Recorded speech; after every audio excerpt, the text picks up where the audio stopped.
संसद के शीतकालीन सत्र में आदरणीय प्रधानमंत्री जी ने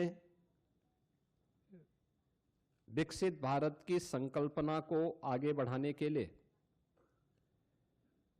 देश की आधारभूत इकाई ग्रामीण क्षेत्र में अस्थायी इंफ्रास्ट्रक्चर और रोजगार सृजन के लिए जो महत्वपूर्ण कदम उठाए हैं वह एक नए अधिनियम के रूप में, जिसमें विकसित भारत गारंटी फॉर रोजगार एवं आजीविका मिशन ग्रामीण एक्ट 2025 इस बात को लेकर के एक महत्वपूर्ण अधिनियम पारित हुआ है जो भारत के ग्रामीण विकास की दिशा से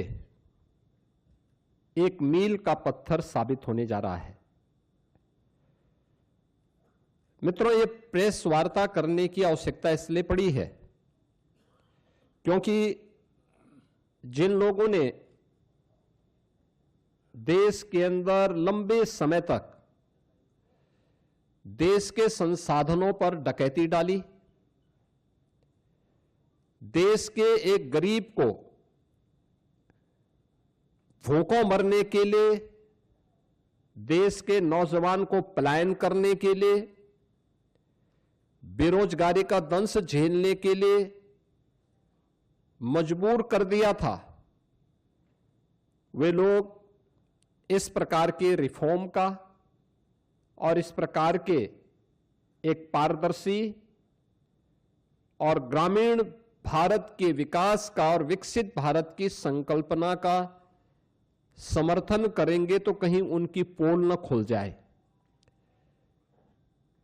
क्योंकि फिर जनता जनार्दन उनसे प्रश्न करेगी कि आखिर तुम्हें भी तो मौका मिला था, तुमने ये क्यों नहीं किया। कांग्रेस और उनका इंडी गठबंधन इस महत्वपूर्ण अधिनियम को लेकर के कई प्रकार के प्रश्न खड़ा कर रहा है।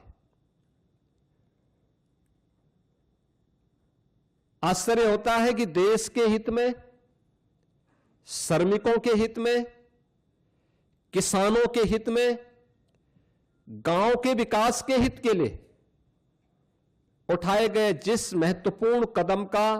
समर्थन होना चाहिए, जिसका स्वागत होना चाहिए और आदरणीय प्रधानमंत्री जी के प्रति, एनडीए के प्रति